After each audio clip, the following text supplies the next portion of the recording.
And we're back again. Episode 4, Peter Spice Show. How are you doing, Chris? Yeah, I'm fine. What's your name, man? Oh, I'm James. Everyone should know by now. What, just by your significant tones? It's in the bio. The shows tell us apart. But what if you're a different James? What if, we've cloned you and, when you go gallivanting across Europe, when you're not available. Then I'd still say it's James. Yeah, but it could be James 0.5. So which one am I? Just James? I don't know. Are you the original concept? I asked me that. There's existential questions here. We're only 45 seconds in. I mean, the fact that we've got technology now in 2020 to clone someone with that ease. Do we? I don't know. I don't think so. I still think about Dolly the sheep when I was back in school. So that's as far as I think cloning went, in terms of public knowledge, in the public domain. Yeah. Why have they never cloned anything else after Dolly? Didn't they clone a cow? I like to call the cow Billy. And Billy Beef. I'm not sure about this. When did they clone a cow? It could be just in the depths. Well, if of they my did, mind. why did they stop at a cow? What? For endangered animals, Yeah. why not clone them? Why not clone them and then not have them capacity to have pain and stuff? Where are you going with this? Trying to make vegan friendly cloning animals. Oh no, we can't do that. Can't have that. So because obviously you're a vegan. Would you not be happy with a cloned cow? No. Even like lab grown meat, just seems a bit weird to me. But wouldn't that be the most vegan way of doing it? I just don't know if I'd want it though. Like, I wouldn't necessarily have a problem with it, but it just don't interest me. Well, this is the Peter Spice Show, aka the vegan podcast this week. AKA the clone. Is it immoral? Can we're going to list animals and ask, can you clone it? We'll put a poll up on Twitter. And all our listeners out there, please tell us: has a cow ever been cloned? I'm going to refuse to even search for it. That's the conundrum for this podcast. And if it wasn't for your morals, your moral high ground, would you what animal would you clone? I'm not saying that you have to domesticate it, but what would you want as part of your family to have a cloned animal? What animal would you clone? A polar bear. I'd ride around on it. Like in the Golden Compass. Golden Compass. That massive. His Dark Materials. Bear. Yeah, I'd ride around on it. I'd have a rhino. For a similar thing, but be more destructive, wouldn't it? The rhino's my favourite animal anyway, so have a little cool rhino. Come on, Robbie. Actually, just a pig. I actually want a pig. Little pet piglet. What, like a micro pig? No, just a pig. An actual full-on pig? Well, all pigs start off as micro pigs, don't they? I mean, piglets, yeah. Yeah, and then they just grow. But I'm talking about ones where, they don't grow. No, I want one of them. I want an actual pig. How big would you want the pig to be? You mean when it's fully grown? Just normal. Yeah, pig. when it's macro pig. Just a normal pig. Pigs are smarter than dogs, I'm not disputing that fact. I just want to know. I mean, how big does a pig? Big is a pig? Pretty big, aren't they? Like a tongue and twister. there's people, this whole thing about the stink. That's a myth, isn't it? It's only because yeah, they just roll around all the shit all day. I'd wash it. I'd give it a bath. You would provide the shit anyway, so you'd be just smelling your own shit. Yeah, we just stink together. I won't be able to tell the difference. Who cares? Who cares about that? Anyway, you've not tuned into an animal debate. Deadly 60 podcast. What have you been up to then? Since it's been 2 weeks since we last recorded. A week and I suppose it's 2 weeks. Since the last normal episode, yeah, we did the week and 5 days. In the meantime, if you have missed out, we had our normal episode 2. Then episode 2.5. I think I'm getting this right. Covering the Grime War. Slight update to come on that. Episode 3, our 2019 year in review. So That check came out if out you've not last already. week, what we call it, the Monday before, didn't we? So that was last Friday that came out, and then after that, little mini pod By myself. featuring Chris. At spur of the moment, 3.25. Not quite half, but it was still our smallest episode. Just me talking about, obviously 60 albums already mentioned previously, and then 4 other ones and some honourable mentions. Your top hip hop albums of 2019. Yeah, Just hip hop. just hip hop. Hip hop only. None of this.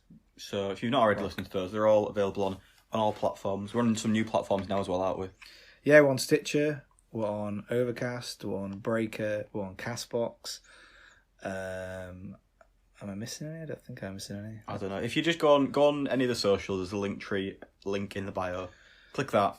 You can click on any of the other links. It'll take you. Yeah, to it the shows page. you whatever we're up to. So all where the podcast is in terms of all the platforms, as well as all the social media. Yesterday, which would have been Thursday, and today, I embarked on streaming on Twitch. So Twitch link is on there for the profile. So PS Spice on Twitch. So if you want to kind of join me when I'm playing a game, I'll put the schedule up on Instagram and Twitter and Facebook and all that sort of stuff. Just join, chat whilst I'm playing a game. It doesn't have to be too serious or anything like that. Just a chill moment. Discuss what we've been discussing in the podcast, any news, what we've been listening to, all that sort of stuff, which we want to encourage as well. You know, not just on Twitch, but on the social media side of things, like Instagram, Facebook. Not Facebook. Well, Facebook shit. Okay. Not Facebook, Twitter. I think we have a first more obligation than anything, don't we? I suppose so. Yeah. I'd say Instagram, Twitter, probably YouTube as well. Get them comments on YouTube. Yeah, we want comments. You know, we want this to build. So then, we can have this be the hub where we talk about not just maybe about music. You know, maybe we'll have a clone section in some sort of forum. That is if you wanted to clone an animal, what would it be? And if you want to give us the materials to clone an animal, I'll happily clone one. Get me a pig. Get me a clone device. Yeah, but you don't want. But you cloning something is against your. I'm not saying I'd eat it. But I can clone it. There's no saying I can't do that. I suppose what we could do, we could clone loads of animals, and we can train them to fight Canadians. Yep. And we can be the first. And Cedric Gervais. Yeah, the coronavirus. We can strike. We implant them with the coronavirus, and then we strike first with Canada, eliminate Canada, and then that's it. The Peter Spice Show does not condone biological warfare. But if we had to, yeah, that's how we do it. But when we're cornered like a fox, a Wuhan pig, and we'll call them the Wuhan clan. I had to borrow that joke from somewhere else. I know it's not really a laughing matter, so commiserations to anyone affected. But yeah, going back to what we were trying to go on these massive tangents about clones. What the fuck were you talking about? We were talking about people commenting us in terms of having that discussion. That's what we want. I mean, in reference of that, a friend of mine, someone I used to work with, his full name will not be divulged. His surname will be, because it pretty much suits how he's been. His surname is Pay, and he's been a bit petty about not getting some sort of shout out. So there you go, Pay. I nearly said your name then. There you go. That's Chris's opinion. That's not the opinion of the podcast officially. We want to build bridges, Chris. Well, no, we are building a bridge, but this lanky motherfucker, this motherfucker took him under my wing, didn't I? In HMV. You made that kid. I made him. It's like the $6 million man or Iron Man for new people. I'm not really like Iron Man, but anyway, I made you. So stop bitching and whining and get on with it now. There's your shout okay? out. There's your shout out. Full stop. I told you. Warn you. You said, "Oh, God, I want a whole episode dedicated to me." No, you're not going to get that. And this is what you've got. So anyway, continue listening. Thank you very much for listening. Anyway. Also, shout out to Gilbert again, as always. Yeah, the constant shout out. The one that's grinding Petty's brain. Like, why is it getting a shout out and not me? Because he provided a beat for us for free. Well, if Petty wants to contribute somehow, I mean, he can do stuff like that. Yep. I mean, you can get a warranted shout out, some actual effort. I mean, you liking the posts on Instagram every so often is not going to help that much. You know, if you're going to comment, tell me that you are listening. That would be really, really great. There's engagement. Come on, that's what we need. Comments as well as likes. And that's what we're proposing. All right, that sort of engagement. That's not Okay. That's the dream. That is the dream. That's the dream. But yeah, I think this episode, well, just kind of similar format to his last ones. You know what we've been kind of not necessarily doing, but listening to recently. Before that, though. Yeah. How was Amsterdam? That was good. Yeah. I've been away since we last recorded. That's why we had to kind of get a few episodes in the bank. Very good. Very nice city, isn't it? You been there before? No. That's your first time? Yeah. I mean, I've already been there once anyway, so I don't know why I said that. Really nice I've been there a place, bazillion times. It's great, isn't it? Yeah, I saw the roots there. So, really? Did you go because of that, or just? Yeah, well, it's because of my mate's. Shout out to Jeff, but my mate's birthday, and it just happened to be the Roots were playing, so we booked obviously those tickets, but we hadn't. I never told you the story. We hadn't actually booked where we were staying, and we were there for 3 nights. So we went to the gig, still had nowhere to stay, and then well, there's a long story for it, but I'm not going to go through it on here. But yeah, it's great. It's a great city. Some great little areas, you know, some nice little graffiti areas as well. So we went to. There was a Vans skateboarding exhibition there as well, so we were there. Met the co-creator of Vans, which was kind of cool. Met Steve Caballero, ex pro skater as well, which was really cool as well. That was all for free. That was all happenstance. It wasn't the case of we planned that. We just came across it. Oh, there's a flyer there. There's a skateboarding event. We'll go down there. We didn't realise it was going to be like pro skaters there. So that was really, really cool. But did you get up to much? How long were you there for? Only like 4 nights, not too long. Same like I was. We did pretty much all the standard shit, everything we wanted to do, museums, canal trips, shit like that. Just a chill place, isn't it? Yeah, man, it's proper chilled, but it's cool though. Like I do quite like it. I wouldn't mind going there again. Maybe when we go on tour, Peter Spice on tour, and we just go there. We don't even do a podcast there. Just tour the Netherlands, or the whole Netherlands. Yeah, Eindhoven, Rotterdam, The Hague. We'll do a podcast outside. Try to go any others. Outside the court in The Hague. Yeah, yeah. There we go. That's the goal for 2020. 2020, not even next year. This year. That's going to be this year. Okay.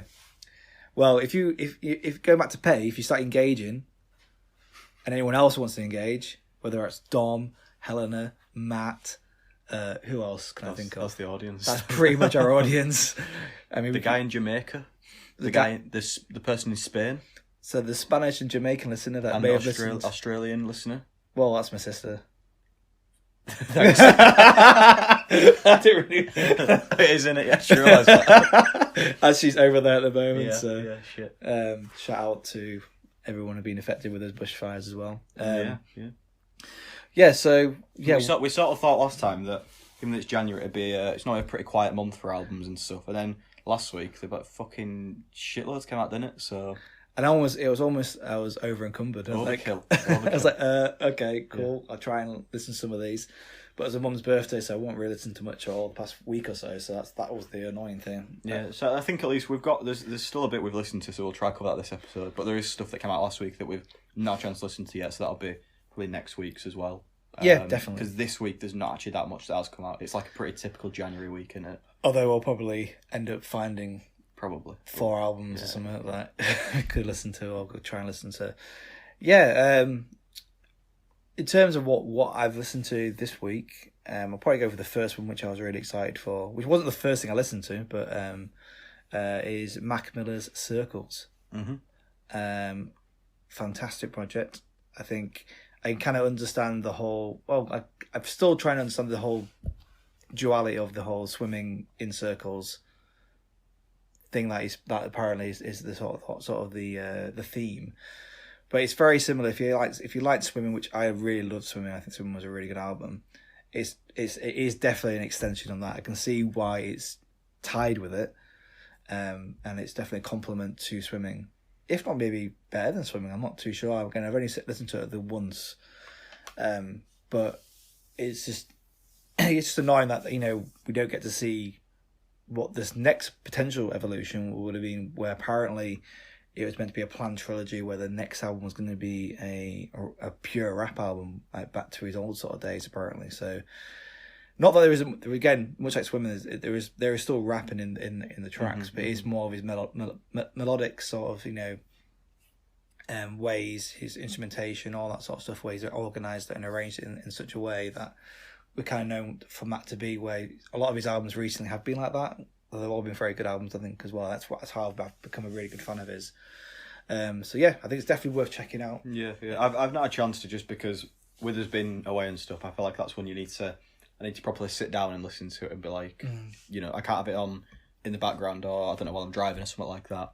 I need to sit down and actually properly listen to it. So, which I just had a chance to do yet. So that'll be one that I definitely listen to before next week. And I think, like you said, it'd probably be worthwhile as well, because I hadn't listened to Swimming pretty much since it came out. Listening to them together and that's what I think I'm going to do next. I think I might just do it in like almost back to back and see how it works that way. But then you were saying as well, there's talk about potentially one more as well. Is that? But that wasn't recorded. Ah, right. Okay. So it was a planned trilogy. Right. But it looks like Circles was like pretty much finished. Well, that's what I'm getting from it. Is Circles was finished, and then I think he was going to go on to record the next one, whatever that was going to be called. Right. Okay. So there's no other unreleased stuff. As far as I'm aware, unless he's recorded loads of verses. Again, much like I said in my 3.25 about Gangstar, which is DJ Premier and Guru died many years ago. I never thought we'd hear another Gangstar album again, but Premier had all these verses in this vault that had not been used, and he carefully crafted them. Put obviously still new production onto them, and it still works really well. So unless something like that happens where they get someone in to make the beats, but then Mac's always been someone who kind of makes his own beats though. So yeah. But then there's always that. I don't remember if you've ever seen. There's that a potential Madlib Mac Miller album. All right, no. Yeah, the Madlib I think it must have been a few weeks or a month after his passing, he put out on like a live show some like unreleased sort of music, and one of them and a few tracks were like Mac Miller and Madlib. I don't think I ever heard them, because I don't like hearing live tracks sometimes, because sometimes you can't really hear them, especially if they're new. But yeah, that could potentially come out. Probably that's somewhere in the vault, much like all the bloody Doom and Madlib stuff that's probably in the vault as well. But that'd be really cool if that does actually see the light of day and it gets actually produced.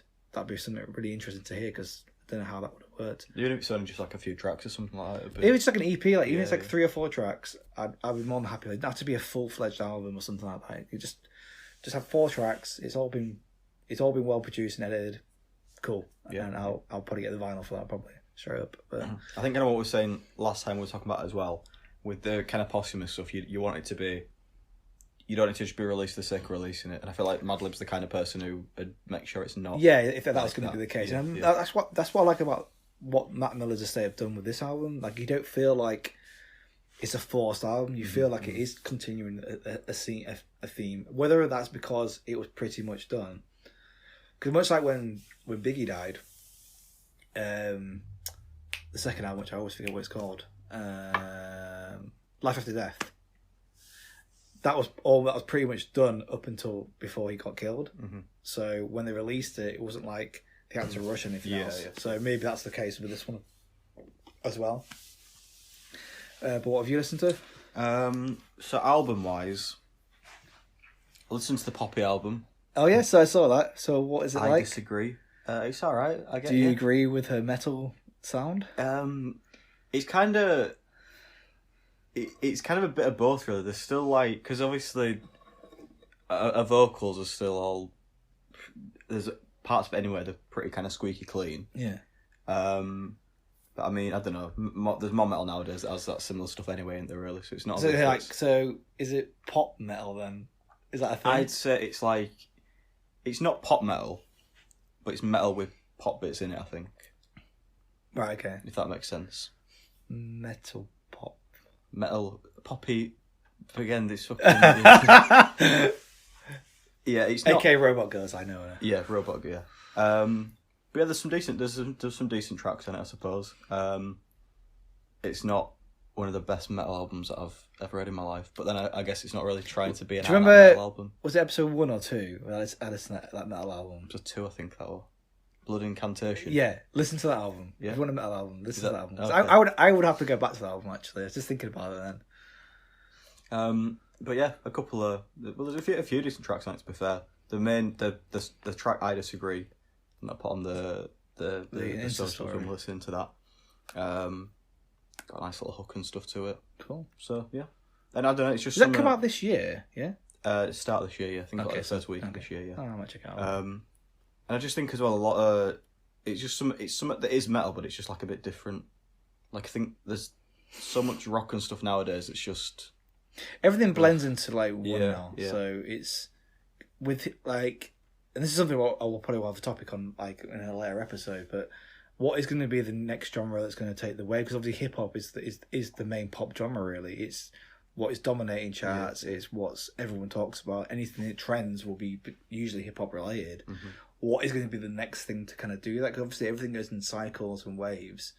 You know, we've had the indie generation now for ages, but indie's now more pop and pop's now more indie. So I can't see it going away next 5 years for hip hop. No, I don't think so either. No. But it'd be interesting to have that conversation. I think. Yeah. Other than that, album by Georgia, who I've not heard of before. I should give the album a listen. Kind of a bit of a, I think it's a debut album actually. Georgia. She's a producer, songwriter, kind of like a bit of electronic type stuff. It's okay. Decent album. And then The Big Moon as well, album Walking Like We Do, kind of like a indie, kind of almost a bit pop punky type thing. That's got some good tracks on it actually. I think that's again debut album. If you're into that kind of thing, I think it's definitely worth a listen. Yeah. I'll put a couple of these songs on the playlist as well for this week. Because some good cuts on there. And then we'll go into a bit more. Listen to the new Eminem album.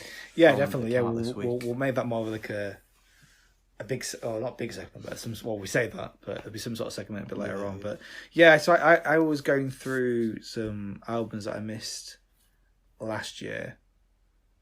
First one was Big Thief's UFOF. Mm-hmm. I don't know what that even is. Does that stand for something? I don't even know. No, if it does, I don't know what it does. I mean, I'm just trying to think. Is there any tracks that say that? No. Okay. Really good. I never listened to Big Thief before, so it's definitely my sort of thing. Very indie sort of alternative sound. Yeah, I don't know what more else to really say about that. I'll put a track or two on the playlist, but it's definitely something that I think I've probably missed out on maybe as a band as well. Mm-hmm.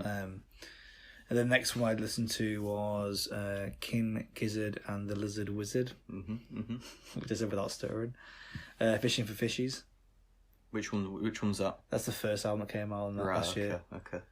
So they did the Invest the Rat's Nest, didn't they? After that, yeah. So I'll probably listen to that at some point. But again, I think it's a very similar sort of, very alternative. They remind me of like a tame Flaming Lips.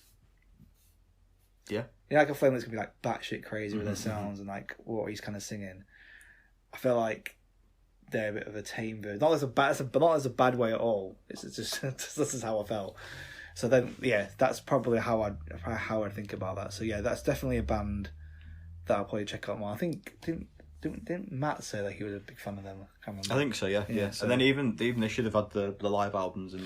Yeah, I know retweeted that on Thingamajig on our Twitter. But yeah, obviously in aid of the whole bushfire incidents as well, which is really cool and nice of them as well. Just trying to think, is anything else that I listened to? I thought there was something else. Oh, yeah. So I listened to Dig Dat's 8 Mile. Yeah, I've not a chance to. Mixtape album. Mixtapes and albums are pretty much the same thing these days. Really solid. Mm-hmm. Pretty much. It's like, especially if you know what grime is like, that's just that's basically what it is. It's just a good grime album. It's definitely worth replaying. I think I really, really liked it. I think he's got a lot of potential. I think not he's an issue. I think he's very, very good, but he throws so many punchlines at you that link all together. That sometimes you'll either go over your head or maybe it's a bit too excessive, which isn't a bad thing. But grime is like that. That's the grime I do like when Wiley's on one of the sort of things where he's just freestyling and just using every sort of pop culture reference possible to kind of fit in the sort of stories telling that. I think that's incredible at doing that. There are times though when you just like, I get it. No. I think the problem is there's probably on most of this mixtape, which is what 34 minutes. It is like that, but then you think, well, the beats are pretty decent. I don't mind it to a point. I mean, 8 Style 2 which will be the track I put on the playlist. That is just that to a T. What I'm saying, but like in a really, really good way, and the video's really cool as well, actually. So is the 8 Mile featuring H. That video is really cool, and H does his thing as well. In fact, listen to H's EP from last year. What's it called? H2O. H2O. That's I like H. It's an alright EP. It's just, I don't know. I think he's good for me. He's a good rapper to be on a feature rather than him. Yeah. Like I always have like, I don't have a list. I always mean to put a list, but there's always like people in my mind like, okay, you're just a feature rapper. Yeah. And you might drop an album, you might have a couple of good tracks on it, but you're best when you just pop up somewhere. I almost feel like that came a bit too quickly as well, given that he kind of just blew up last year because of a few singles and a few features. That Becky remix single as well. Yeah. And then all of a sudden it was like Pop Boy on the Stormzy album, and that's a solid. Yeah. It's not like a deep song or anything, but like a little banger type. It's a deep, good feature. I suppose it's a bit like, not that I listen to all of Mostak stuff, but it's like Mostak, innit? Like he kind of pops up, he does his thing. Yeah. But when you listen to a full project from him, it's like it's okay. It's just like you just don't really. He's just not as good as like him being as a feature, because he kind of complements a song rather than actually creates a whole song. That's what I think that is. But I think that's pretty much what I've listened to so far. Anything else for you? No, and then the rest of the stuff that has come out, because there were loads of albums last time. I think I'm planning on getting around to quite a few of those this week. We'll go through that at the end, because I've got like a new release little list there. Oh, nice. Which only I can decipher because my writing's terrible. And then I say that I still can't decipher either. It's like the dog in Hot Fuzz. Yeah, that's what sometimes people call me that on the streets. Oh, you're like the dog in Hot Fuzz. I'm like, okay, cool, thanks. So that is the I suppose the beginning part. The news. What's been going on lately? Where do you want to start? I'll just go through little small segments, because you've got some stuff on. I've got some stuff. Right, we'll go through my stuff first. Then. No. We'll go through the small segments. Oh, the smaller shit first. Okay. You've got meat. You've got meat. Meat to the bone. Yeah. I've got big stories here. I've got breaking news. Big bone, big meat stories. I suppose it's not really massive, but obviously it's just condolences to Ozzy Osbourne. Obviously a legend in many different ways. But unfortunately, he's been diagnosed with Parkinson's. Some people have been saying you can see it coming. I mean, I know he's been a bit of an alcoholic for a long time, and then wasn't, and then all that sort of stuff. He's lived a hard life, and he's quite old as well. But just thought, condolences. Give that a bit of a shout out there. We'll talk about Grammys a bit later. Yeah. Next is probably the Bon Iver Blood Bank reissue. It's like a quite cool sort of vinyl set that I saw. I'm just going to bring it up now. I'll show you it's been prepared. I can't remember if Blood Bank is his first album, the first EP maybe that he did before for Emma One Girl. Was it after that? In fact, maybe I'm not sure. I'm not sort of an OG Bon Iver. No. But yeah, so it has like some live tracks and some other like expanded stuff as well, which is kind of cool if you're a big Bon Iver fan.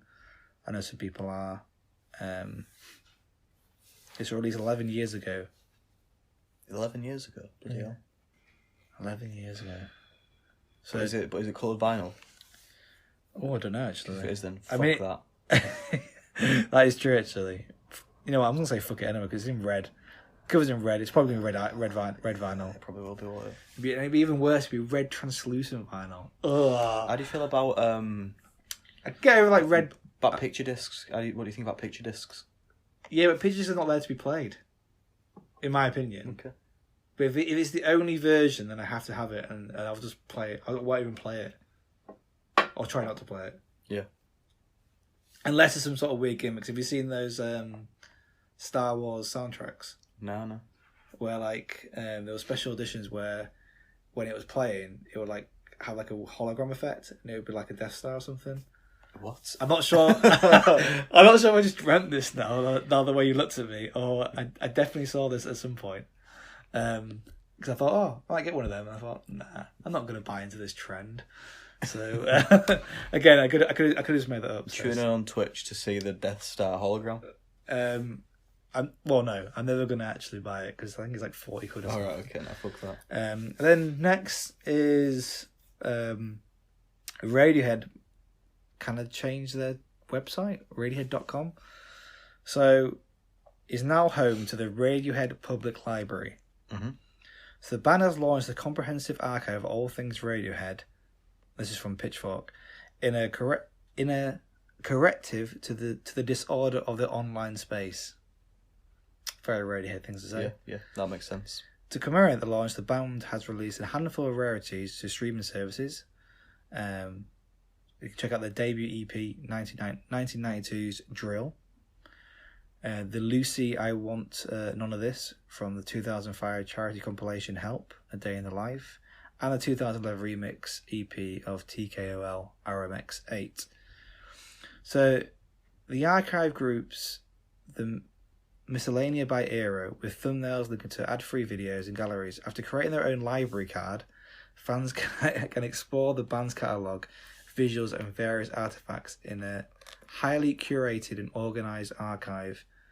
A press release notes that's the case. That includes detailed artwork, music videos, HD live and TV performances, B-sides, rarities, previously out-of-print merchandise, and the playlist band members shared around their latter period recording sessions. So this week, each Radiohead member will spend a day in as the site librarian, curating archival material across the band's social media channels. Also, in reference to that, isn't one of the guys from Radiohead dropping a solo album soon? I'm not sure about that one. I think it's one of the guitarists. But anyway, I thought that was interesting. It's Radiohead being Radiohead. Yeah. Which is kind of cool. So are you going to sign up to the public library of Radiohead? We'll see. We might get I might do, actually. Might get a Peter Spice library card. If a Universal one, yeah, Universal one. Yeah. I mean, Universal for us. Yeah. not one for everyone else. 2 people. I don't think it costs anything. I'm sure it's a free thing. But yeah, I might check out that Drill EP. That's quite. I think it's a good idea for, like, you know, obviously this is not just for diehard Radiohead fans, but, you know, especially for, but, you know, for bands that have been around for ages, for like shit like that you just can't get anywhere. You know, it's not like they're making any money off it anyway because no one can buy it anywhere. So, or it goes second hand and they're not getting any money from it. Yeah, exactly. Yeah. So when you've got out of print merchandise, that's pretty cool. I mean, I wouldn't say I'm a super fan. I do love Radiohead. I've seen them live at Leeds Fest, I think many years ago. But I always want to check their music out. I always think they're cool, interesting, have great ideas. Tom York's album last year was really, really good. I think probably would have been in my top 20 or top 50 maybe, at least. And there's just really interesting people, and I think exactly what you said. This is what bands should be like. They're adapting to the modern times. Again, like what a very Radiohead thing will do. But who would you want to see do a similar thing? Maybe not to the extent, but a similar thing where you can get like old merchandise. You've got this sort of cool catalogue where you can just go onto the site and log in. And I don't know, because it depends. It depends if we're talking about someone who's been as round as long as Radiohead.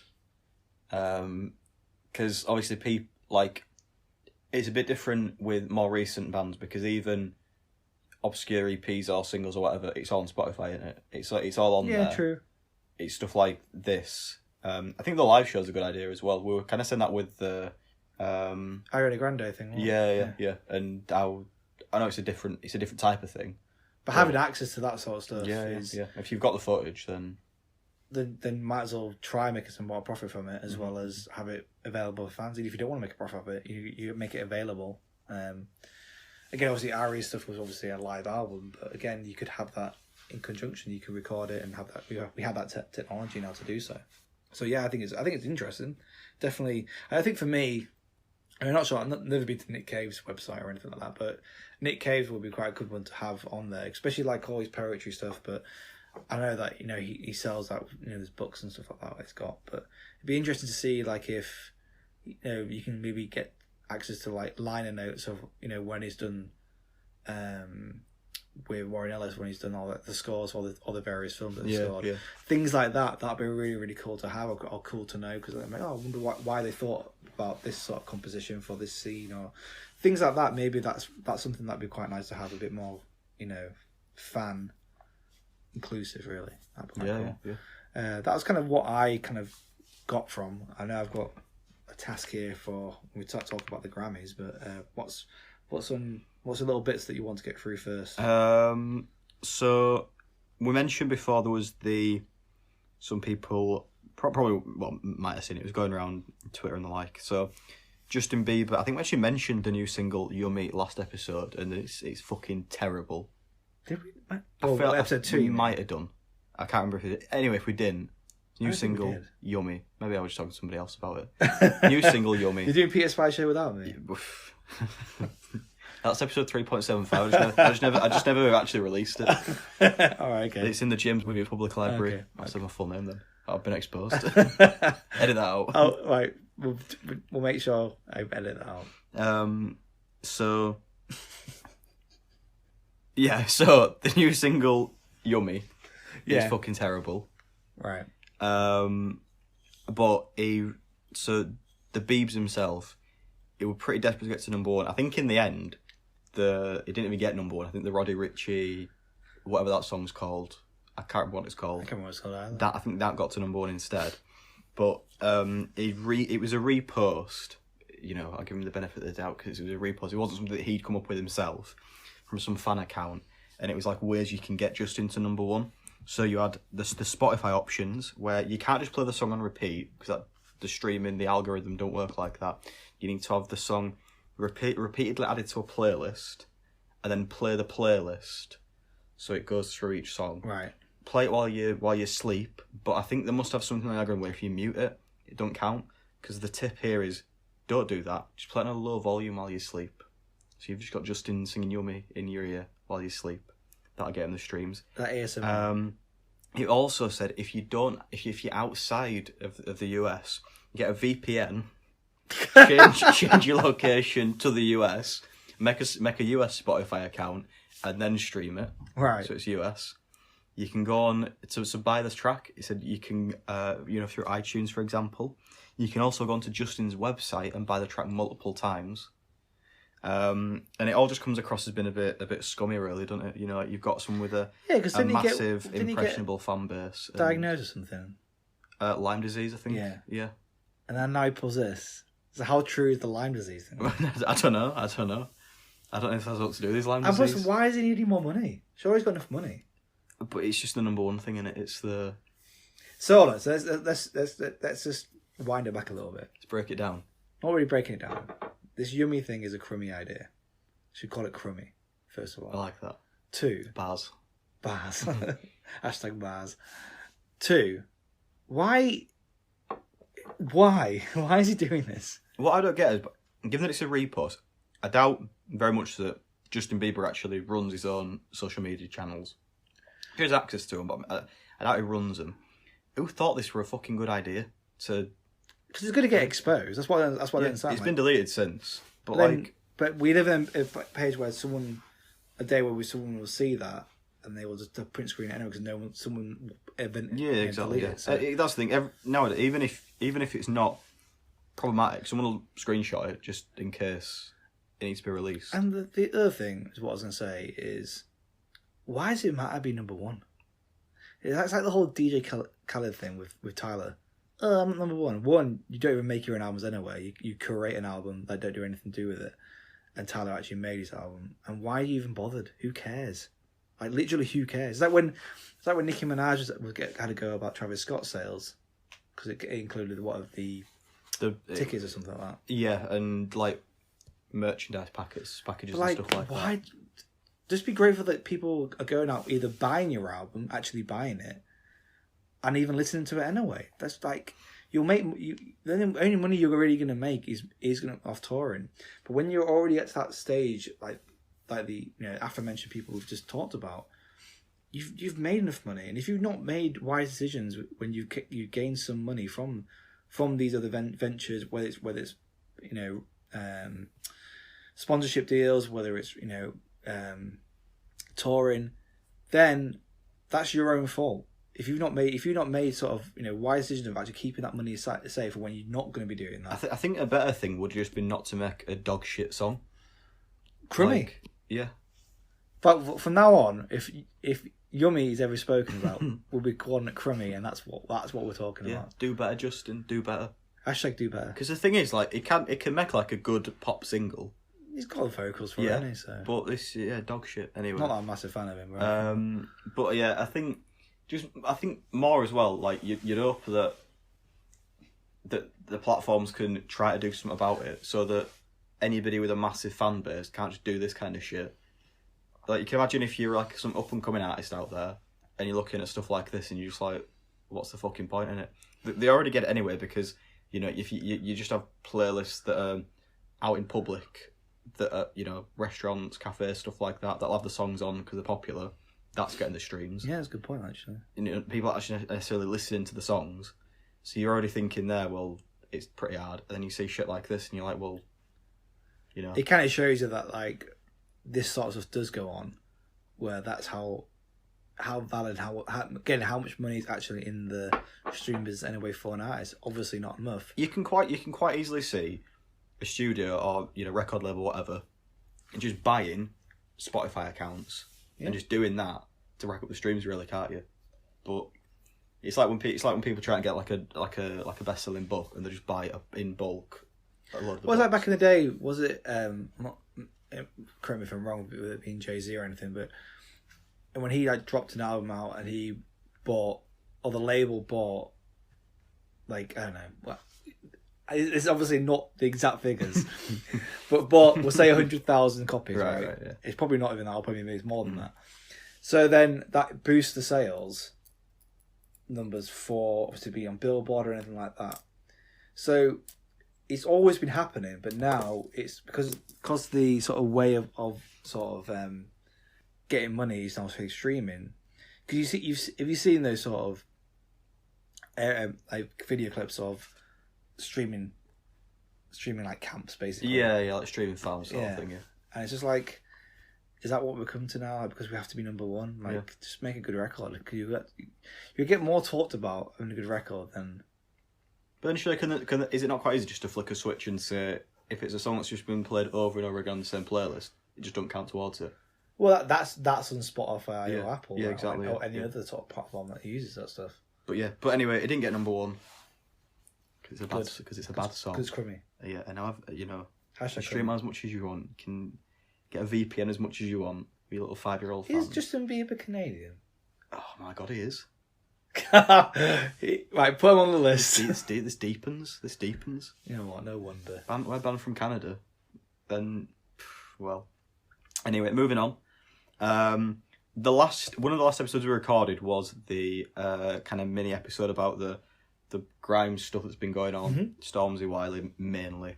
Literally about. I think we joked about this on the episode. About 2 hours after we finished recording that episode, and I'd fucked off home. Yeah. Idiots Game Man 3 came out. Yeah. So we couldn't talk about that. But thankfully, since then, there's been no reply from Stormzy. It's all sort of died down. I feel like we covered it at the right time, basically. And it is a bit of a muchness, really, isn't it? It's kind of, you listen to the first two, you know what you're going to get. I mean, I think as I stated before, I think Y just wants to bar him out. If he can bar him out, he won't run out of rhymes. I think it is probably it's definitely, because of the whole mum thing, it's definitely the most like focused on all three of them. So like I would say Stormzy won the first 2 rounds. Wiley wins the 3rd round because there's no response. So still Stormzy wins anyway. But it's obviously it's put Grime on the map. You know, if you've seen Stormzy being on a lot of, well, he's been over in the States, it's got everyone talking about it. It's been, I watched the Hot 97 interview, and yeah, he may not have a respect for Wiley as a man, but he does respect him as an MC and someone who has created the genre. I think even if, like, I guess the argument, well, part of the argument is that you have, like, you know, these grime purists who are arguing Stormzy's not grime. For like a mainstream American, even UK audience, that don't fucking matter to them. They don't listen to Stormzy and go, oh, actually, it's drill, not grime, so I'm not gonna try listen to grime. It's all, I'm not gonna say the same, but you know what I mean. It's from the same, same avenue. So, it's like when hip hop starts branching out. It's all comes from the same area. So even if Stormzy's not, and the album's not a grime album, is it? He publicly said that. Yeah, but even if that's the case, it's still good for grime. Yeah, because the whole point. I mean, what Wiley's point was is that he's put grime back on the map, and I just saw, I think yesterday, just when I was finishing the stream playing Days Gone, popped up on Instagram. So Wiley's Godfather 3 is going to be 24 tracks. So originally it was 12 tracks or something like that. Right. Now it's double the amount. But all the singles he's released on YouTube I've enjoyed. They're just very grimy singles, which is what I want from Wiley. I don't want anything too special. And I think it could be Godfather 1, but with a bit of Godfather 2 sprinkled in a bit. The original 12 tracks were Godfather 1. And then now he's added 12 more on, Godfather 2. Which is Godfather 2, yeah. So it's so I think he said it was going to be released on either next week or it's going to be next week, but either on the 27th or next Friday. But what if by that point it gets to 36 tracks? Just release it as soon as possible before it gets any more. But yeah, so that we just want to have a little bit of an update in terms of. I'm going to say, I mean, there's not an awful lot, you know. If Stormzy ever does reply, which I can't see happening, then I'm out. You know, we'll get it's been weeks now. It's done. It's done now, isn't it? My other one was Akon, legendary, you know, R&B singer. Akon. For the last few years, he's been kind of doing bits over in. Well, I'm assuming he's from Senegal because this is in Senegal, but just like quite a few countries in Africa, helping get electricity through kind of solar power, stuff like that, using his wealth to help other people, which is all great stuff. But brilliant stuff. He's now taking it a step further, and he's actually building his own city, Akon City. Is that officially the name of the city? I don't know if it. Let me have a look. I mean, I would want to call it Akon City. He's saying here that he's building his own city in Senegal named after himself. So, well, Akon City. Yeah, the city has been named Akon City. It's been described as a real life Wakanda. Akon forever. Yeah, Akon forever. So just a little bit of background. I'm thinking, you know, 2020. If we're touring the Netherlands, I'm thinking 2021. We could be taking this to Akon City. Yeah. Yeah. I think we set that goal now. We do 365 podcasts on every day next year.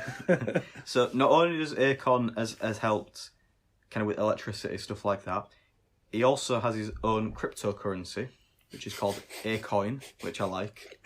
I respect that name. And that will be it's a cryptocurrency city. So you can, I don't know if it's going to be Acoin specifically, but cryptocurrency is to be used in the city. There's going to be a big, it is 100% cryptocurrency based city, as they shared with Nick Cannon. What if it's going to be like Blade Runner? Blade Runner meets Wakanda. The kind of concept art looks a bit nicer than Blade Runner. It looks quite obviously it's, you know, Senegal, so it'd be a bit brighter than Blade Runner. I know, I'm talking about the neon stuff. I'm not talking about like stuff. I thought you meant fog and. No, I'm not talking about the foggy atmosphere. I'm talking about that, all the neon, bright light, cyberpunk type of stuff. Right, okay. But he also has a big focus, as he's done with his other electricity stuff, on renewable energy, solar energy, which... So this is why he's not released any music probably for a while. Oh, he's a philanthropist now. A philanthropist. Yeah. Which, you know, I respect. He's using just glad he's not locked up. He's using his Acorns for, you know, the benefit of other people. Not acorns. Acorns. Acorns. A-K, capital A, capital K, or I-N. Can't miss the AK. Acorn. Which we could invest actually. Peter Spice Show could invest in Acorn. So we're trying to get one Acorn. So we'll keep you updated on Acorn. Acorn City and Acorn even. Let you know that's coming along, and then 2021, we'll see you there. See you there, all every day. And then we're gonna kind of move it on. So the Grammys are on Sunday, I think it is. Yeah, so it might be tomorrow for you when you listen to us. Yeah, we'll try to get this out Saturday morning. I will listen it in Jamaica, even. Pretty close actually. Then maybe within 24 hours, it could be the Grammys. Could be 10 minutes before it. Yeah, and could be on right now. But the CEO, I think it was, or the head of, I don't know what exactly the position was, Deborah Duggan. She was suspended. Good old DD. DD. She was suspended last week, but she's now filed a discrimination complaint. Part of that is to do with it. Well, hence discrimination, about it being a boys' club and the kind of atmosphere around it, which is serious shit. So that's worth looking into. But then, as well as mentions of kind of basically the way it works with the nominations, and that it's basically just corrupt as shit. And that even though they have like a board of 12,000, I guess like the Oscars really, and you know, they have the Academy and they have members. They have 12,000 members who actually vote on stuff. It's actually the board members who basically control who gets nominated, and there's apparently a lot of it is just to do with who they want performing on the night, because I think it's something like, I don't know if it's all of the people who've been nominated for best song or whatever, but certain people get nominated, perform on the night, and the nominations are more to do with if there's a specific person they want to perform, they'll just nominate them, they perform.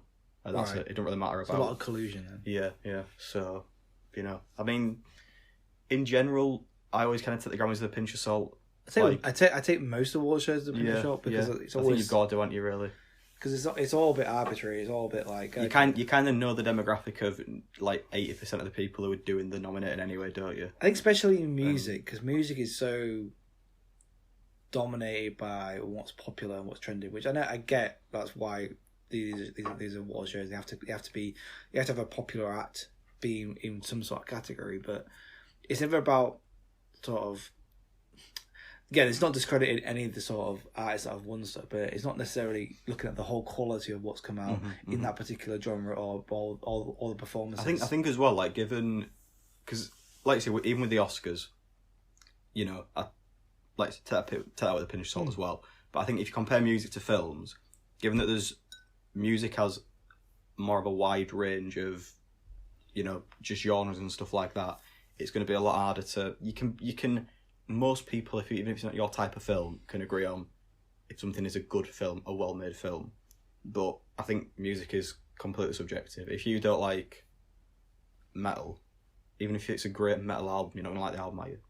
True. And that's part of it. You know, you're not going to be able to expect, but you can only have 5 nominations, so you can't expect. But I suppose if you look at, like, I know that there's a site that I use, anydecentmusic.com, where it kind of grabs all the sort of reviews over with all the sort of publications like Pitchfork, Cube, you know, Rolling Stone, things like that, and they basically aggregate all the scores, and that's what you kind of get at the top. And usually, most of the time, you do find great albums from that. Why can't it be something like that? Why can't it be something if you've got like actual journalists going, right, we've reviewed all these different albums on our publications, we've all agreed that's the score. How would they actually fully agree with it?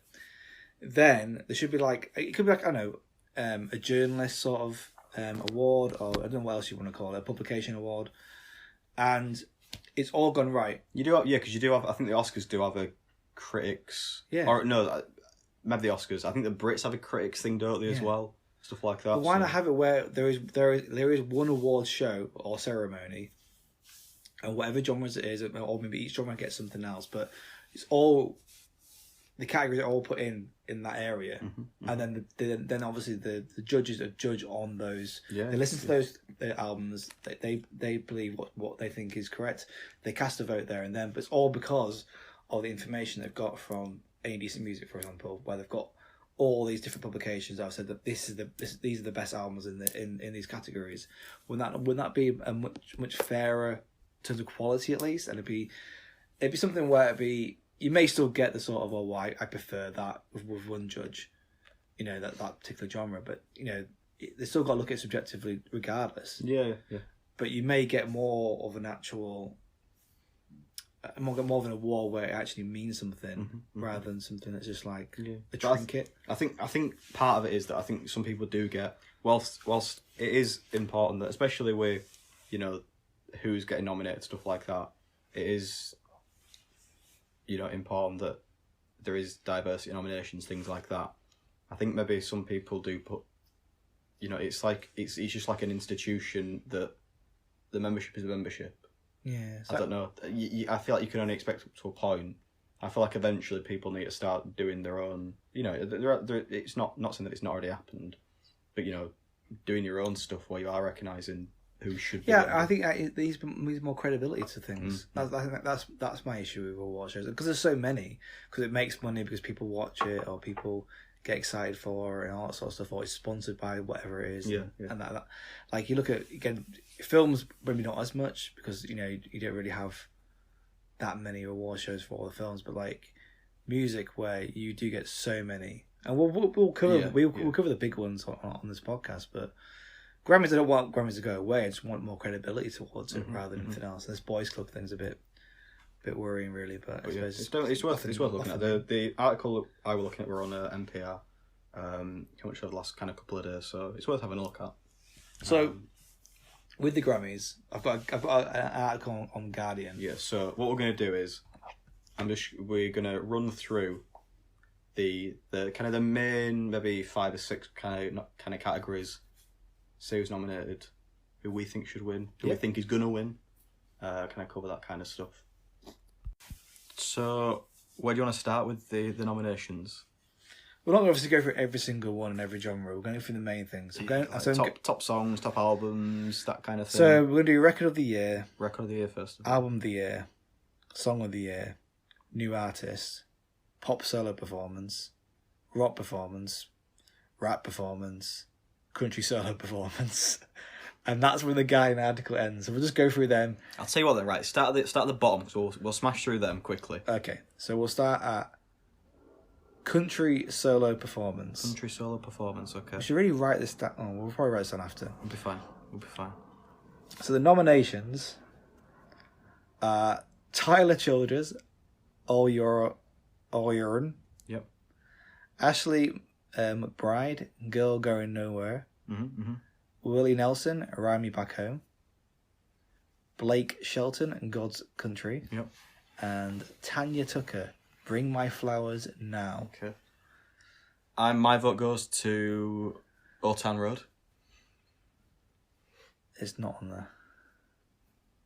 Is it not? No, it's not part of the thing. It is a country song though. I mean, I would say it's a country song, but we can only go by what's been nominated. I'll give it to Willie. We'll give it to Willie. Big Willie style. Yeah. Right, we'll put Willie. Yeah, I mean that's the only name I actually recognise. So. Blake Shelton. He was People Magazine's sexy man in the world a few years back. Oh, I'm glad you know. He's a sexy man.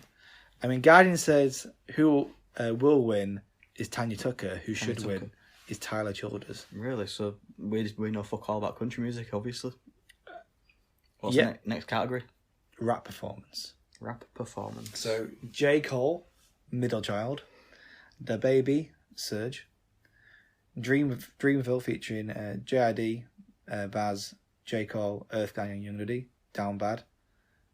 Nipsey Hussle featuring Roddy Ricch and Hit Boy, Racks in the Middle, and Offset featuring Cardi B, Clout. By process of elimination, Clout is shit. It's just alright. Yeah. I'm not feeling that one. I'm trying to remember what a Down Bad sounded like. I don't know about Cole as well. In my opinion, I'll say J. Cole's Middle Child, because Middle Child's a really good track. Yeah. And that's the only track I can actually think of out of all these. Racks in the Middle is good as well, I suppose. The Baby's had a good year, though. Yeah, I've still yet to listen to the Baby project yet. Oh, okay. Yeah, so I'm going. I'll put there. I'm going J. Cole. I'll give it to The Baby. Let's do it. The Baby. Okay. So they all say will win J. Cole. They said that should win The Baby, so that's quite funny, isn't it? Oh, okay. Next is... So basically, you're the mainstream. And I try not to be. What's the next one? Rock Performance. Rock Performance. Bones UK, Pretty Waste. Gary Clark Jr., This Land. Brittany Howard, History Repeats. Karen O and Danger Mouse, Woman.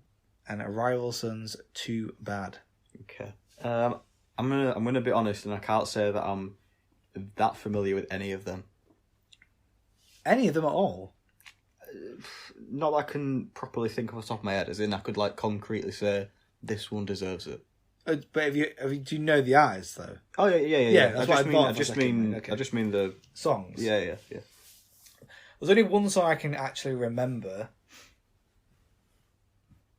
which is Gary Clark Jr.'s This Land, which was a really good track. Mm-hmm. Karen O and Danger Mouse's album was actually a really good album, which people should check out if you do like yeahs or even some Danger Mouse production. I can't particularly remember the track Woman. I'm sure it was good. So I'm going to go Gary Clark Jr. I'm happy to refer to you on this one. So you're going to go with me then?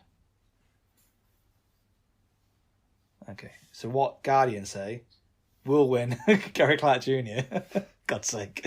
And it should win Rival Sons. I think we're finding a lot here about you, Chris. Oh, what's the next one? Come on, let's go. Pop performance. Pop solo performance. Pop solo performance. So we've got Beyonce, Spirit.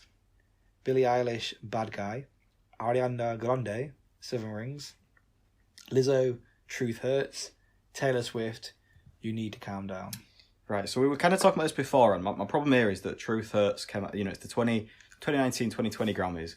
I think Truth Hurts came out in, I'll double check this, but I feel like 2017 it first came out. And for all Lizzo's album was really great, I just wouldn't feel right in myself giving the Grammy to a song that came out, years ago, basically. Trying to actually find exactly when it did come out. The thing is, though, it's a really good track, though. It is a really good track, but then... Yeah, I think on the best that, I don't think I can give it to Lizzo. We'll get to other Lizzo stuff. I'm going to give it to Billie Eilish for this one. I'm going Billie. I can only... Yeah, what's the Beyonce track go? I don't remember that track even being out. I feel like it's from... Is that from the Lion King one? Yeah, I think so. I've actually never checked that out. Which... Taylor's Taylor. Nah. Lizzo's track's really good. Ariana Grande Seven Rings is actually a really good track. Do you know what? I'll go against you, only because I know what the track sounds like. I'll put Ariana Grande. Okay. Yeah, Truth Hurts came out in 2017. Oh, okay. Well, so that means like in 3 years' time, so in 2023, we could have the best podcast. Yeah. Cool. Best newcomer podcast. I can't wait. Cannot wait. So Billie Eilish is, So who will win is Lizzo. Who should win is Billie Eilish. You got a lot of the shoulders. New artists. How new are these artists? So we got Black Pumas. No idea there. Billie Eilish. Lil Nas X. Lizzo. Maggie, Maggie Rogers, Rosalia, Tank and the Bangers, and Yola. Okay, so this one here, I'm extremely torn between Rosalia and Lizzo. Has Rosalia dropped an Very album torn. yet? 2019. No, it was 2018. The album. I liked all her The album features though. The album was great. all the features last year were really good. This is the thing. With what we were saying before, the album came out in 2018. She's done a lot of singles this year, but if it were going to be newcomer, surely last year would have made more sense. Right, this is a tough one. But what are you thinking while I decide between them two? I can't give it to Lizzo because she's been around for a long time.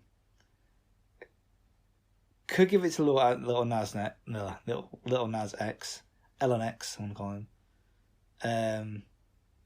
Billie Eilish has a storm in the year. Rosalia, I've only come across last year because of her features.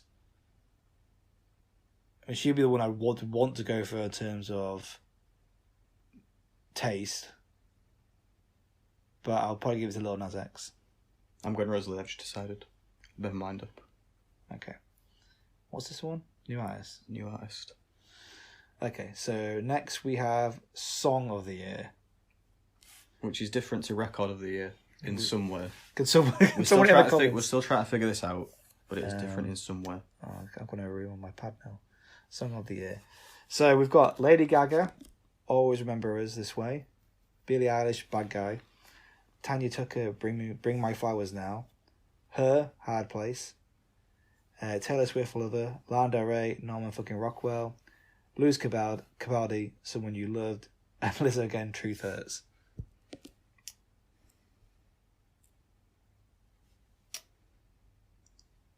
I'm thinking the Lady Gaga one, is that from Star Is Born? I don't remember that track at all. So because I don't remember Lady Gaga actually doing anything of her own stuff like this year. I'm just trying to see. Yeah, so that's from A Star Is Born, and if you're gonna do A Star Is Born, then Shallows is like the big song that's won the Oscar. I'm going Lana on this one. Lana? Yeah. Mainly because maybe this isn't the way to do it, but mainly because she's not got a lot of recognition in other stuff. Yeah, with the album's amazing. I feel like she should do, so I'm going Lana on this one. Just to make things interesting, I won't do it. I would go for Lana. Follow your heart, Chris. I'm gonna.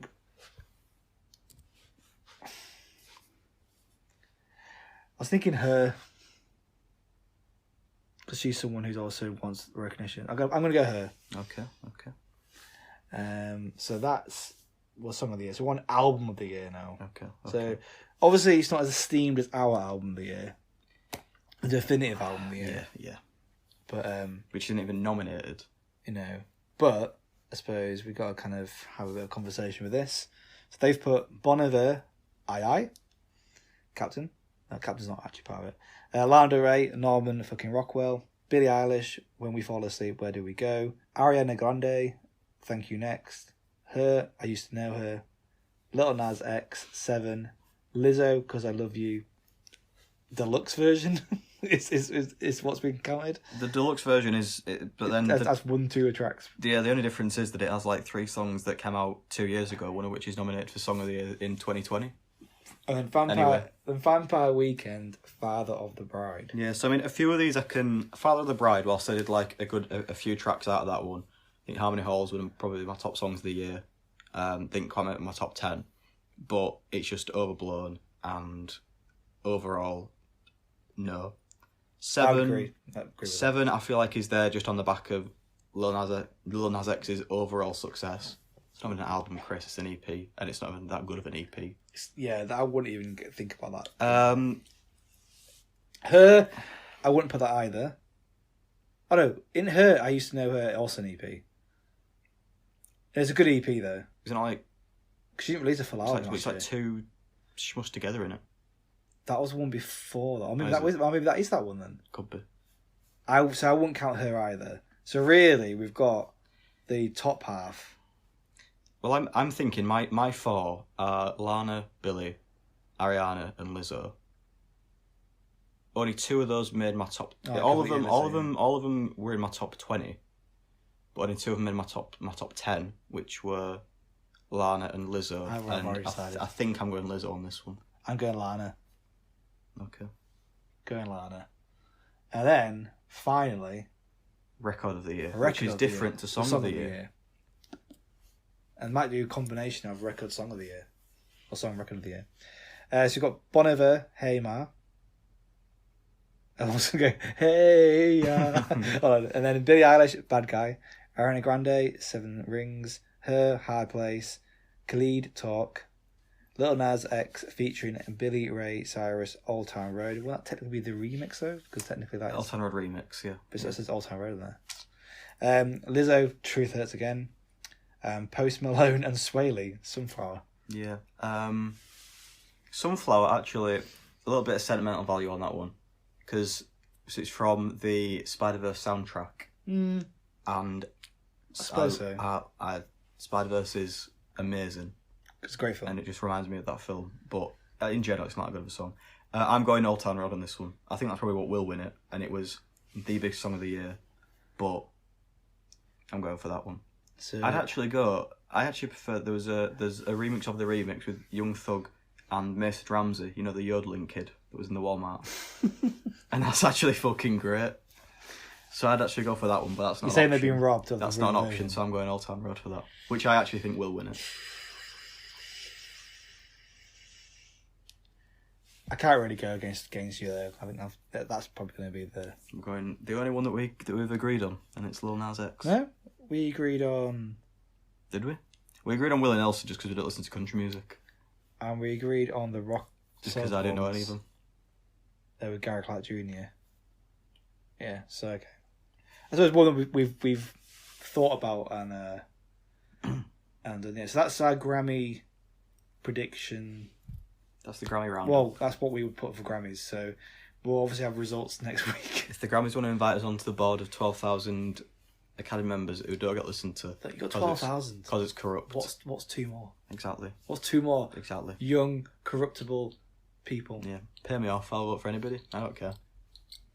I'll vote for Cloning and War Against Canada. I'll vote for a song that came out 3 years ago. I don't care. I vote for a song that came out 20 years ago. Yeah.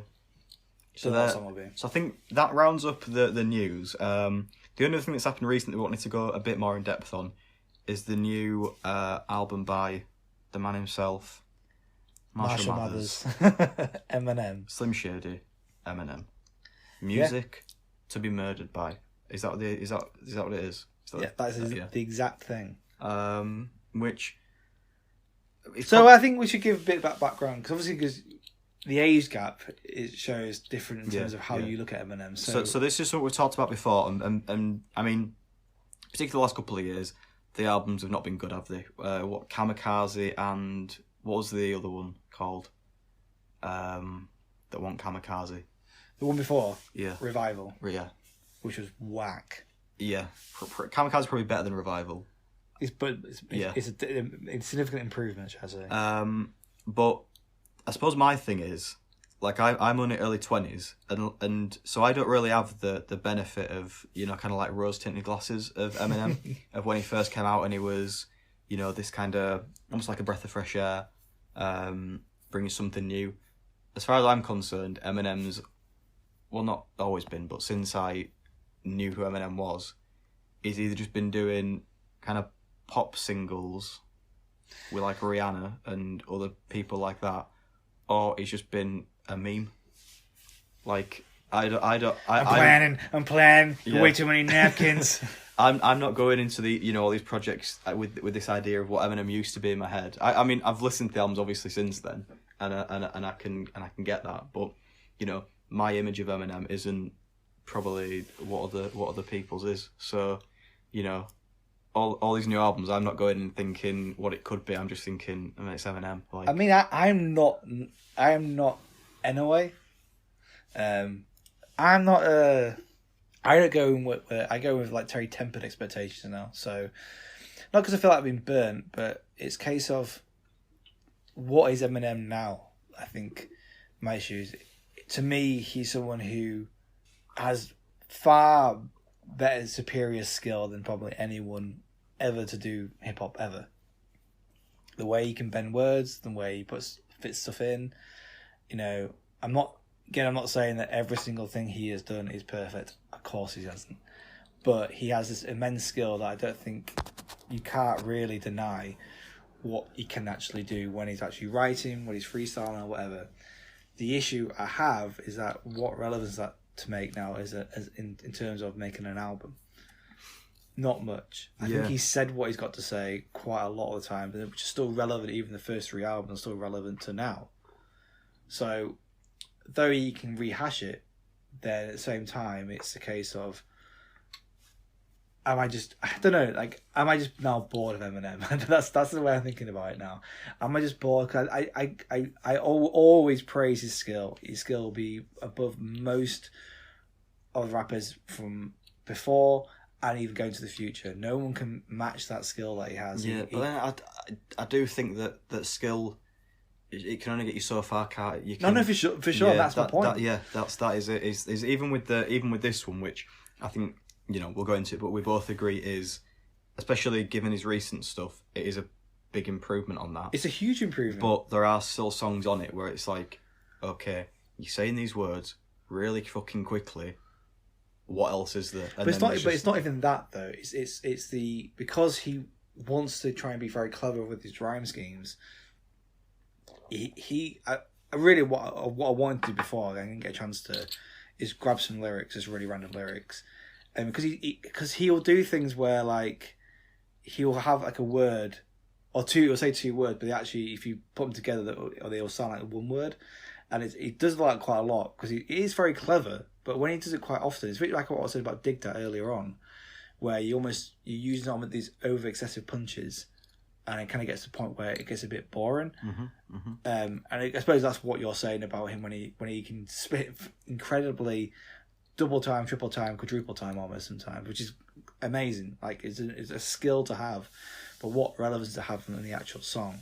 Because you can have songs like hip hop is one of those things where it's a weird genre where you can have songs where you are just rapping, and you just showcasing skill, and I love those sort of songs.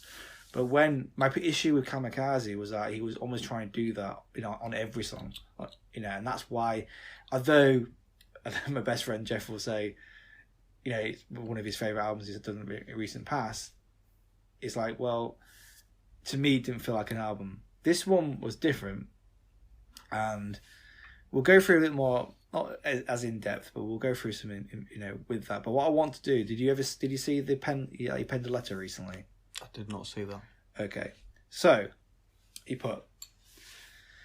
So it was an Instagram post apparently, or a tweet or something. He put this is not the actual letter, but what he put is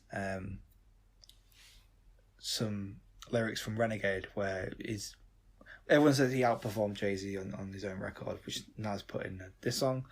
But he put, "'Cause see, they call me a menace, and if the shoe fits, I'll wear it. But if it don't, then y'all will swallow the truth, grin and bear it." So he put, "Gentle listener, in today's wonderful world, murder has become so commonplace that we are in a society obsessed and fascinated by it. I thought, why not make a sport of it? And murder over beats. So before you jump the gun, please allow me to explain.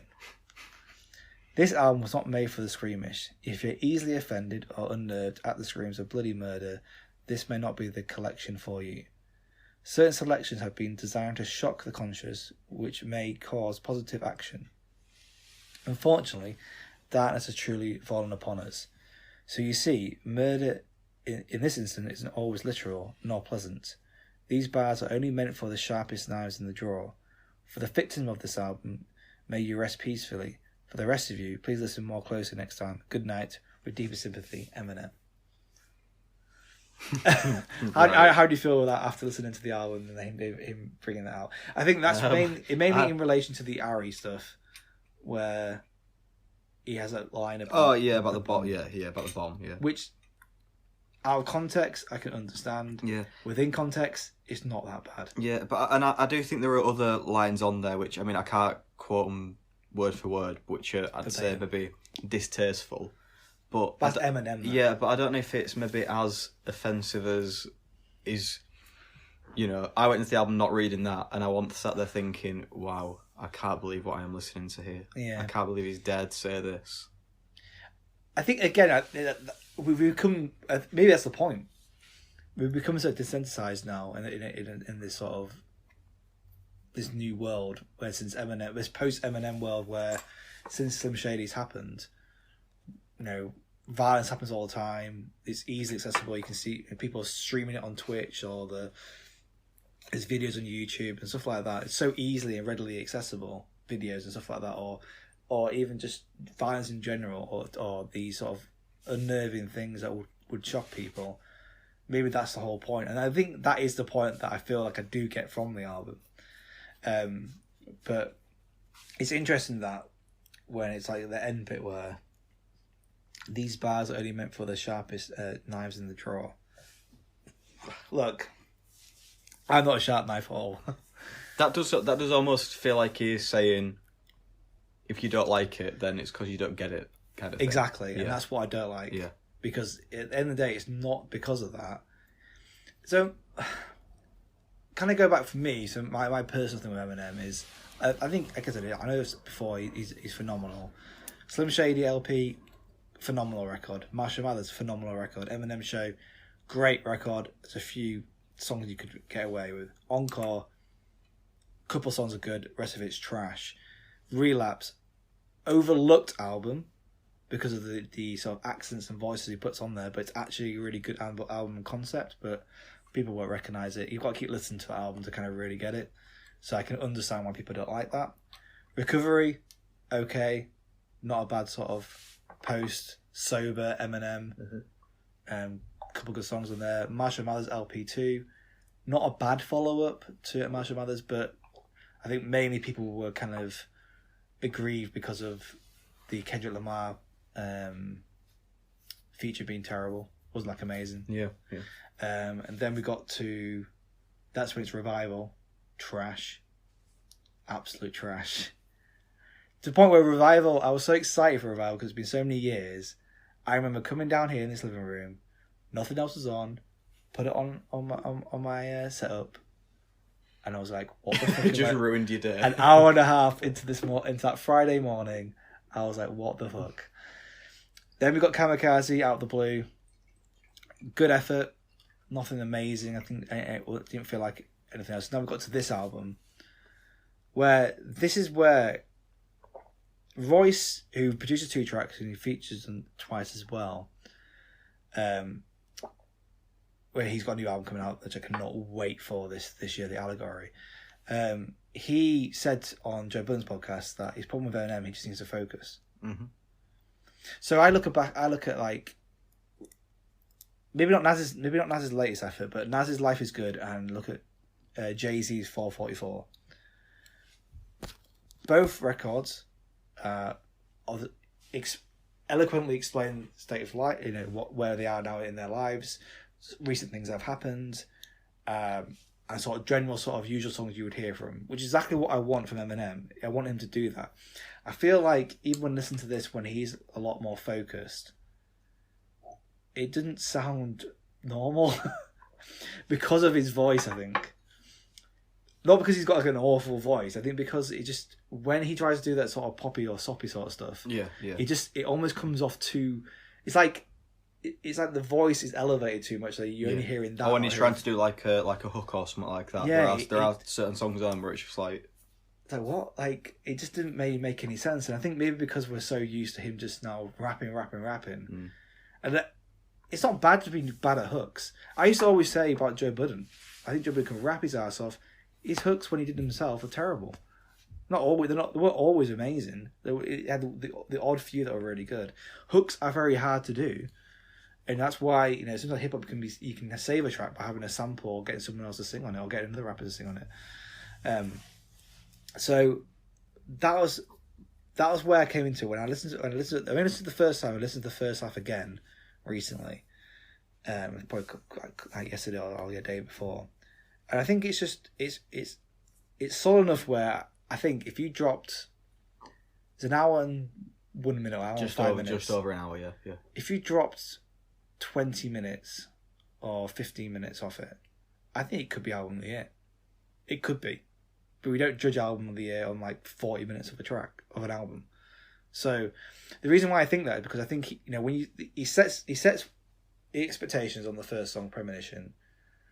And he does I think it's either on that track or the track after, where he does talk about, he tries to do the sort of more woke stuff, in quote, or the sort of personal stuff, but fans don't like it, haters don't like it, they keep pulling in different directions, which I do sympathise with them, but it's when you're doing the sort of personal stuff, but you grabbing someone like Ed Sheeran or any new pop artist and then sing the hook, because it doesn't sound normal. If you look at if you really studied like Jay-Z and Nas, they didn't they chose perfectly what those tracks would be like, and chose the right people to be in. They're not the next. It's not even to say you can't have like a pop hook on a personal song, but I think especially the song you talk about there, where it is where the collaboration makes sense. Yeah, but especially that when it said Sheeran, and it just sounds like every other Ed Sheeran verse and every other Ed Sheeran song, and it's just exactly. Because in that same verse, he talks about Tech Nine, Jay, and someone else as well. Can't remember who else. But are you familiar with Tech Nine or? Not massive, but yeah. But a rapper who can spit very fast. He pretty much releases something every year. I think he actually released an EP this year actually as well, so I might still need to check that out. And I saw him live last year or year before, in Leeds, and his albums sometimes do suffer with being too long, and I don't know, because he does spit very, very fast as well. It can be a case where maybe that's can be too much, but for whatever reason, I feel lyrically he doesn't try as hard as M does. M always tries it hard. Yeah. And that's where my issues with him still is that you're trying way too hard to try and impress everyone. We've been impressed for most of your career. At least these are people who've been following you since then. You don't need to do that. If you want a track where you're just going to annihilate a track with loads of bars, do it. But if you're going to make an album where overall there's a subject matter that you want to talk about, then that's great. And then when you have tracks like Darkness, which I think is the lead single, and I've not seen the video yet because apparently the video is really good, and it's produced by Royce, one of the two tracks he's produced, because Royce is producing actually his own album for once. He's just started producing really recently, and if you don't know about it, it's basically portraying. We don't realise it at first, but he's portraying the mass shooter at Las Vegas. Right at the end, and obviously got the news articles. But the whole point of the track is what's happened with gun control in America, and I think that's the actual song's about that specific thing in it. Yeah. But then, like I said, at the end of the track with like the news articles, stuff like that, it's clearly about the broader issue, isn't it? But again, he goes through what's going on in the guy's mind, what he thinks is going on in the guy's mind, and like those are the tracks that shows how good Eminem is. Yeah.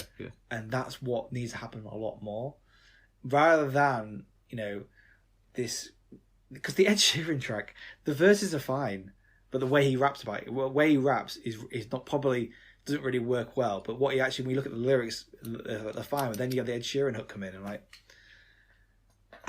We're doing this then. We're doing this that way. I think for me, I think part of it maybe just even take a bit more time, because he's had an album the last 3 years, hasn't he? I think Kamikaze. Well, 3.5 years, I'll say. Yeah.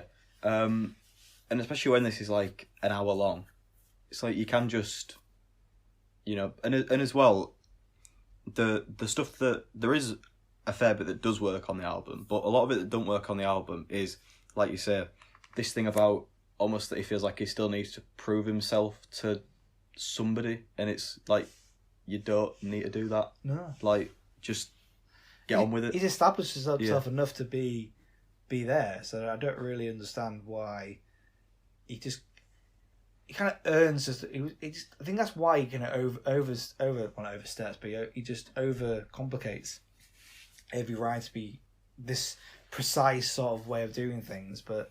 It's just not. I'm just getting the track list up. It's not really necessary. I don't really understand why he's doing that. But I mean, if we're going down the tracks, Unaccommodating, I think, is a strange track to have with Young M.A.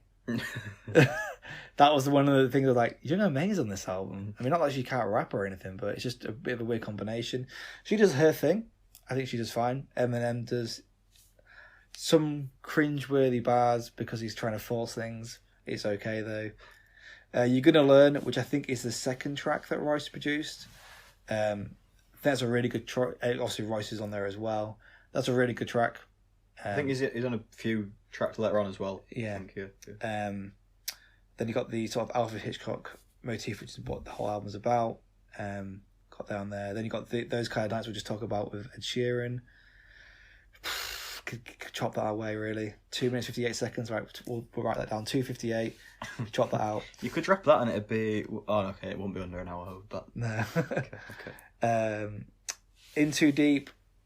I'm trying to remember how. Oh, that's about Kim in it. That's a good track actually. I can't quite remember that one. Godzilla. That's decent. It's so annoying because like Juice WRLD's got such a good hook on that, and with a track called Godzilla, and we all know who Eminem's like. He's gonna rap about triple sort of speed right at the end, and I think he does on that one. But it's a good track. Yeah, that's what I expect from him.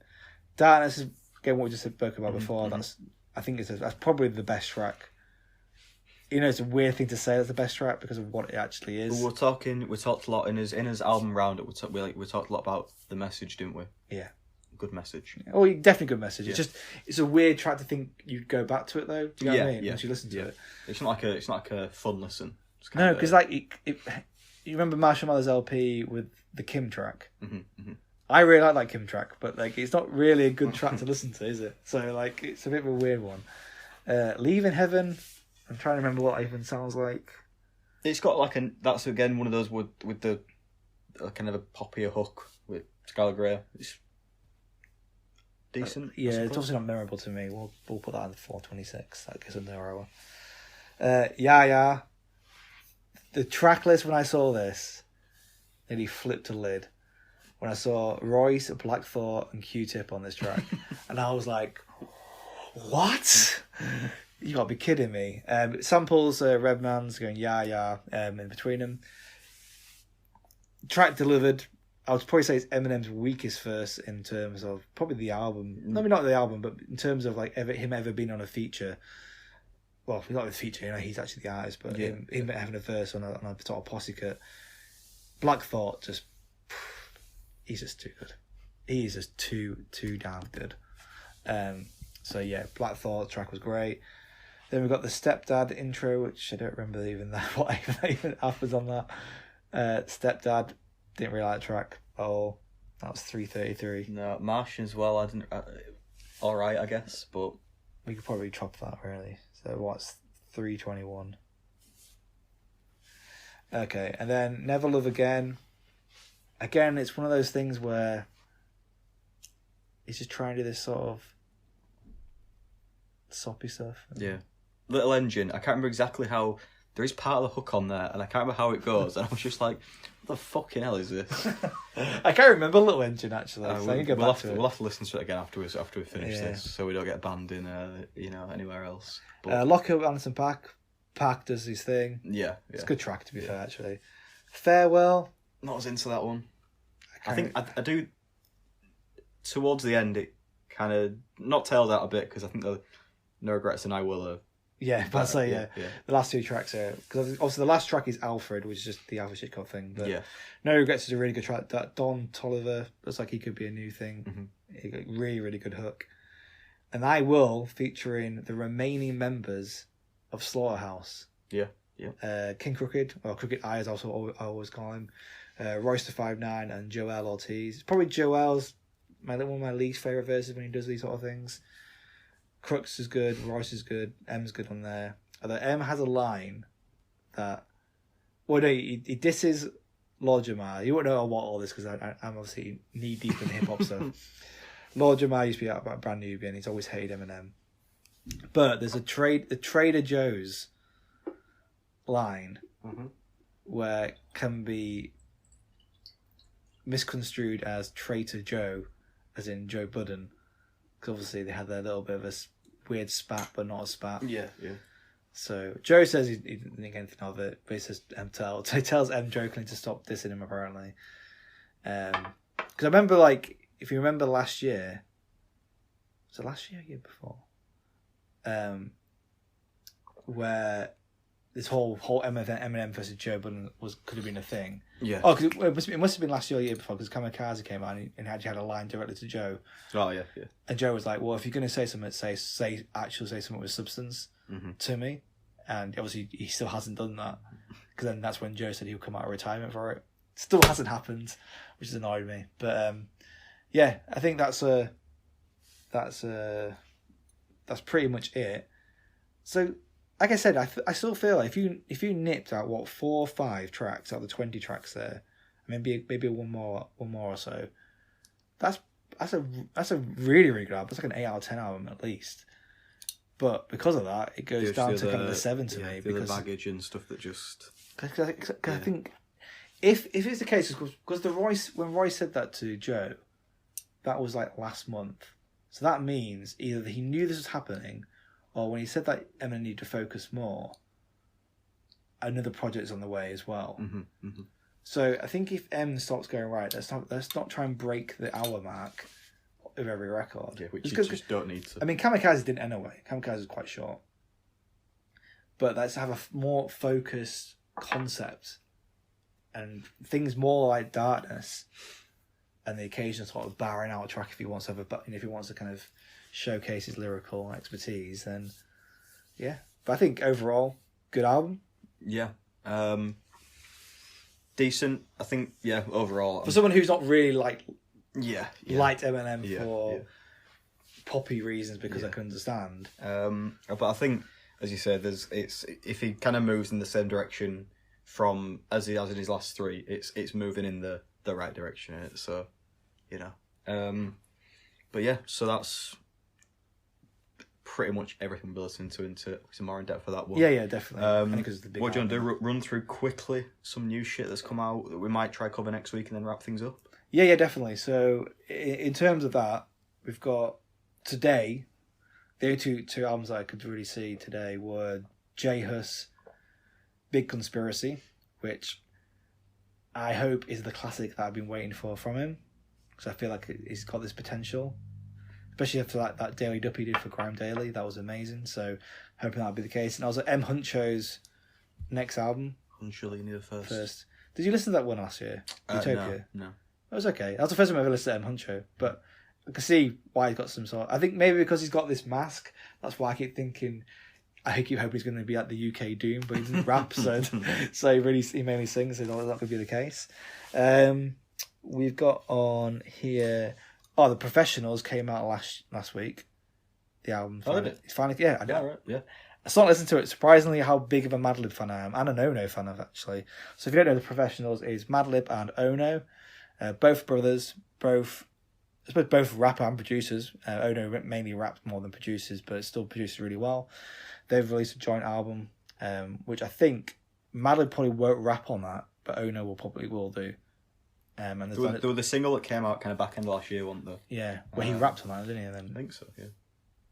So yeah. Yeah. Anyway, I know that Elzai's on it, so that's what I like about Elzai's verse. Bill Fay's album, which to be honest, I only just listened to that today, so that's why I didn't really mention it earlier. His Countless Branches is a singer-songwriter, very similar to like someone like Nick Cave, but he's been around for a while.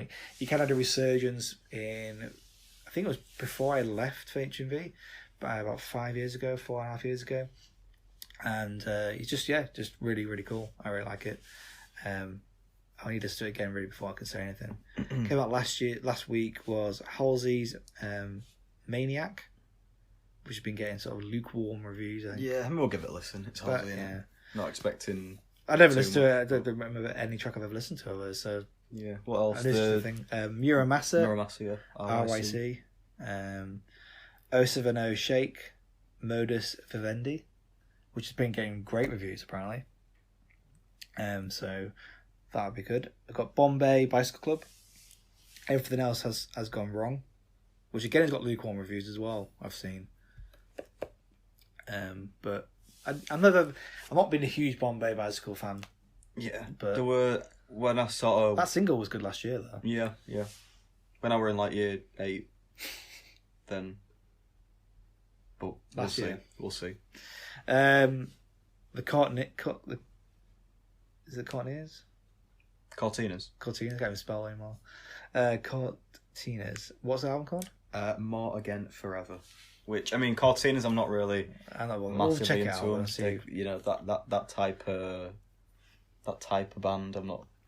And then what else? The dig that one you've listened to. I've not listened to.